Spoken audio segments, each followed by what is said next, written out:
हे 15 दिवसाची दुधावरची साय मी फ्रीजमध्ये जमा करून ठेवलेली.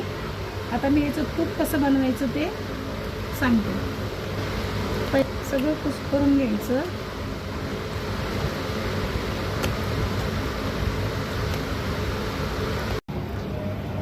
हे एकसारखं असं फिरवायचं.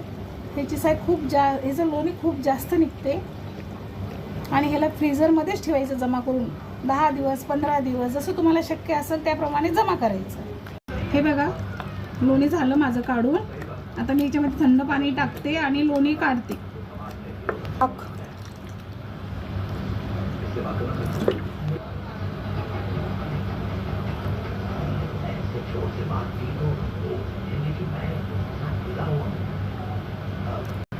हे बघा हे लोणी निघलेलं आहे. आता त्याला मी असं काढून घेते आणि नॉर्मल पाण्याने 2 ते 3 वेळेस धुवून घेते.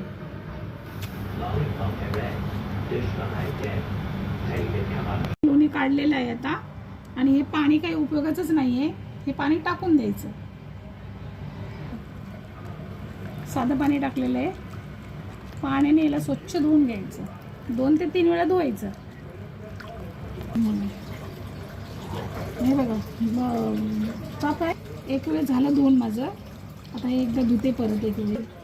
हे बघा किती स्वच्छ पाणी झालेलं आहे. आता बस आता मी स्टॉप करते याला धुवायचं आणि आता याला कडवायला ठेवते. पाणी काढायचं आता हे आणि कडवायला ठेवायचं. आता ते गॅसवर ठेवते आणि आता गॅस फास्ट करते 2 मिनिटासाठी.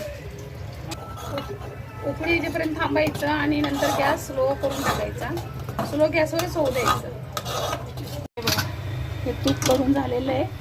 थोड्या वेळाच्या नंतर थंड करा आणि भरून ठेवून द्या. गाळा याला व्यवस्थित. गाळलेलं टाकू. झालं कडून. आता याला असं चाळणी ठेवायचं आणि गाळून घ्यायचं डब्यामध्ये.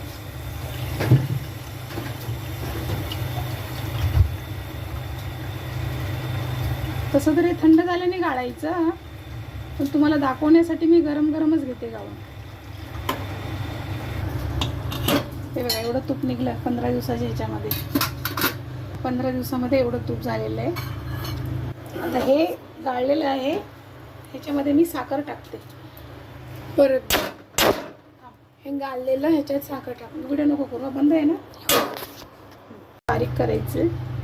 मिक्सरमधून काढायची थोडीशी साखर 2-3 चमचे आणि याला असं टाकून परत याला गरम करायचं. लहान पोरांना खायला द्यायचं. आवडीने पोरं खातात.